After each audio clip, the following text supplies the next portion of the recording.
Okay, so you want to get stronger, right? You want to know how to train effectively, and you don't have a whole lot of time to waste sifting through mountains of You information. come to the right place. That's right. We are going to cut right to the core today. This is going to be a deep dive into the fundamentals of organizing your strength training. We're going to be looking at an excerpt from the Periodization Bible, Part 1, the Old Testament. Specifically, Linear Periodization by Dave Tate. That's right. Dave Tate, you know, trained for 12 years using linear periodization, and he's got a lot of experience with powerlifting under Louis Simmons over at Westside Barbell. So he knows a thing or two about this. He really does. So we're gonna get to the bottom of this. What are the key concepts, the benefits, and maybe more importantly, the limitations of linear periodization? I mean, it's a very popular training methodology, but so many people get it wrong or just don't really understand it fully. And I'm hoping by the end of this deep dive, our listeners will have a much clearer picture of this classic, maybe even antiquated approach to strength training. Yeah, definitely. So I guess we should start with the basics. What, in Dave Tate's view, is periodization all about? Well, he defines it as the organization of training into workable units. That's kind of the foundation of it. Hmm. And then from there, he breaks those workable units down into a hierarchy. And that starts with the training session. So the training session, that's basically one workout, right? But he stresses that it should have a purpose. Exactly. It's not just going to the gym and aimlessly doing things. Every training session, every workout should have a specific goal in mind, whether that's trying to increase your reps on an exercise, increase the weight that you're lifting, or even just focusing on some kind of restorative technique or movement. But it should always tie back to a short-term or a long-term goal that you're working towards. So, if you want a bigger bench press, then every time you're benching, it should be geared towards achieving that bigger bench. Right. And he's even got a pretty strong opinion about exercise selection, right? Yeah, he says that every exercise has to have a purpose. Mhm. Are you trying to increase your strength? Are you trying to improve stability or technique?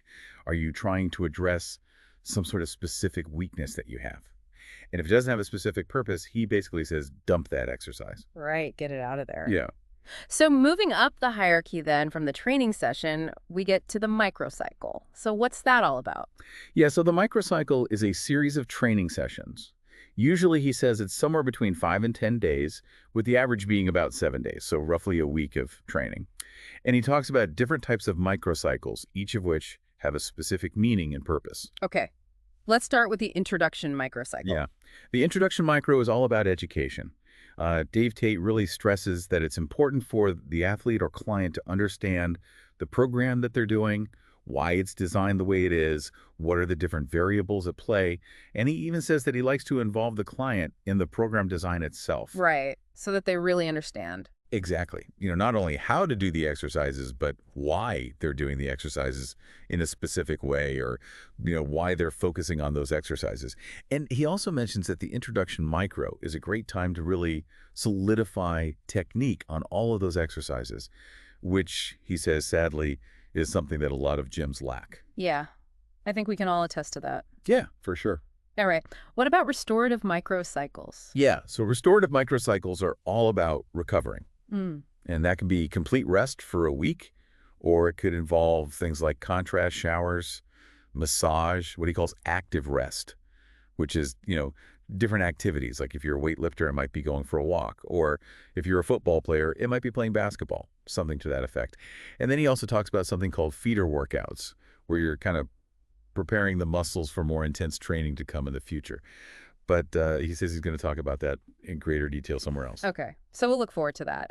Competitive microcycles, those are obviously the ones leading up to a competition, right? Exactly, yeah. He specifically says for powerlifters, this is 5 to 7 days before a meet. It involves lowering both volume and intensity so that you don't overtrain, so that you're fully prepared for the competition, but also so that you're not underprepared. So it's about striking that balance in that last week before you compete. Right, and that's got to be pretty tricky, right? Like figuring out where that sweet spot is. Yeah, it's a fine line to walk for sure. Right. Okay, so then we have shock microcycles. These are kind of the opposite of the restorative microcycles, right? Yeah, these are meant to really shake things up. Right. He talks about introducing a shock. in order to stimulate new growth and adaptation. So Yeah. maybe taking a whole week off of training or doing a really high volume week, something that is out of the ordinary to sort of shock the system into forcing an adaptation. Right. So that makes sense. Okay. So then stepping up the hierarchy again, we get to the mesocycle. What is a mesocycle all about? A mesocycle is basically a block of training that's designed to develop a specific component of fitness. So it could be strength, it could be power, it could be endurance, and it lasts for 1 to 4 months.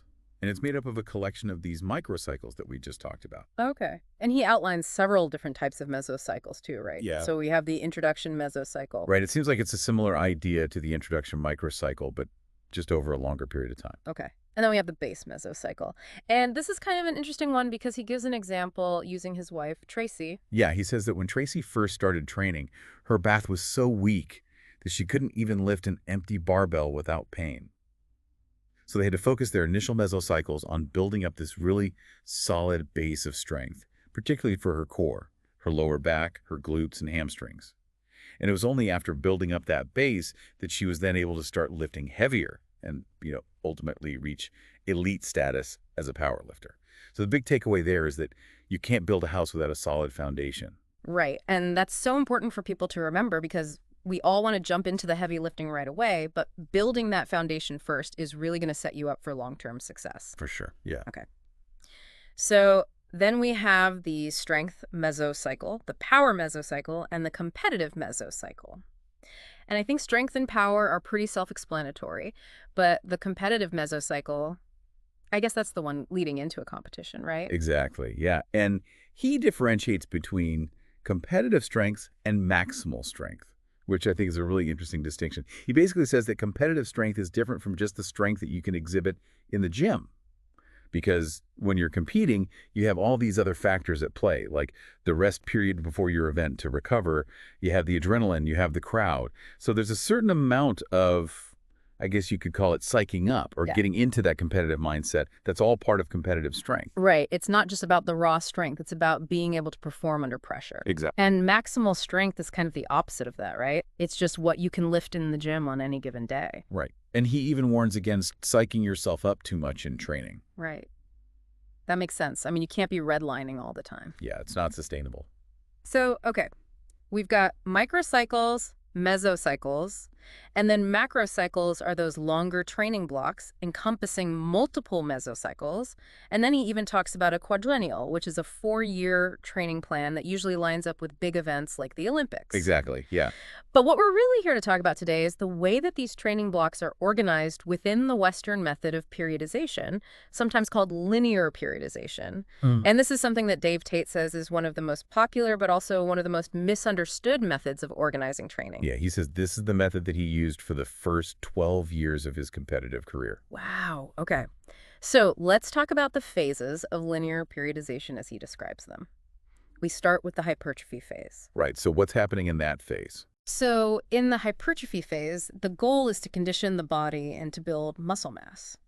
So it's pretty high volume, typically 8 to 20 reps per set for 3 to 5 sets. And the intensity is fairly low, somewhere between 50 and 70% of your 1 rep max. And then the rest periods between sets are going to be fairly short, 2 to 3 minutes. And this phase generally lasts about 4 to 6 weeks. Okay, so then we move into the strength phase. What are some of the changes that we see there? Yeah, so as you might expect, in the strength phase, the goal is to increase maximal strength. So the volume is going to come down a little bit, 4 to 6 reps per set, still 3 to 5 sets. And the intensity is going to go up 75 to 85% of your 1 rep max. Rest periods are going to be a little bit longer too, 2 to 4 minutes. And this phase is also going to last about 4 to 6 weeks. And after strength, then what? Then we move into the power phase, which is all about developing power, so the ability to move weight quickly. So again, the volume comes down even further, 3 to 5 reps per set, still 3 to 5 sets. Intensity goes up, 86 to 93% of your 1 rep max. Rest periods are longer, 3 to 5 minutes. And this phase is generally a little bit shorter, about 4 weeks. Okay, so then after power, we're going for peak performance. Right, the peak phase. So this is all about trying to maximize all the abilities that you've developed in those previous phases. So volume gets super low, 1 to 3 reps per set for just 2 to 3 sets. Intensity is as high as it's going to get, 93% or more of your 1 rep max. Rest periods are the longest, 4 to 7 minutes between sets, and this phase is the shortest, only lasting 2 to 4 weeks. Gotcha. Okay. So then you've reached your peak. Now what? Well, then it's time for a break. We go into a transition phase or an active rest phase. Yeah. And that could involve, he describes a couple options here. It could involve some lower intensity, higher rep work, something like 10 to 15 reps at about 50% of your 1 rep max for 3 to 5 sets. Or it could involve complete rest from training with just some light physical activity.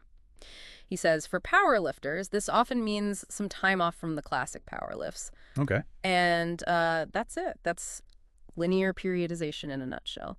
But, having used this system for so long himself, Dave Tate points out that there are a lot of problems and pitfalls with it as well. Okay, so let's dig into some of those. What does he say? So one of the biggest problems he highlights is that it's all percentage-based. And it begs the question, percentage of what? We were talking earlier about the difference between competitive strength and maximal strength. If you take a break after a competition, your true maximal strength might actually decrease. Yeah. So if you're basing all your percentages for your next training cycle on your previous 1 rep max, you might be lifting at a much higher intensity than you intended to at the beginning of the cycle. Oh, that's interesting. And he even references this analogy by Zatsiorsky, who says, why climb halfway up the mountain just to come back down? Right. Why detrain just to have to build yourself back up again? And he also mentions some research by Zimkin that shows you can lose like 10 to 15% of your strength in just a few weeks of being inactive. So, if you're not constantly testing your 1 rep max, those percentages might not actually reflect your true strength level. And that can lead to, missed lifts or plateaus or even injuries later in the cycle. Yeah. Another problem he highlights is that the Western method usually only allows for 1 peak in performance.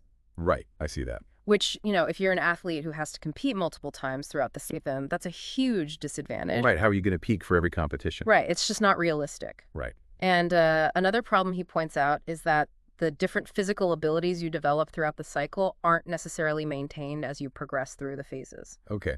So what do you mean by that? So, like the muscle mass you build in that initial hypertrophy phase, it might not be fully sustained as you move into the strength and power phases where the volume is lower. Okay. Similarly, the strength gains you make in the strength phase, you might start to lose some of that as you transition to the peak phase, which is a very low volume, very high intensity. He even says he's seen guys be able to lift more for a triple after the strength phase than they can for a single in the peak phase. Oh, wow. So it's almost like you're trading one ability for another. Interesting. And he also mentions, this is a big one, I think, is this idea that, he says no direction to the future, which he doesn't elaborate on too much in this excerpt. But he also criticizes this practice of dropping supplemental movements as you get closer to a competition. Oh, okay. So can you elaborate on that a little bit? What's the idea there? Why is that an issue? Yeah. So, conventionally, people say, okay, as you get closer to a competition, you need to reduce your volume, you need to reduce fatigue, so cut back on your accessory work.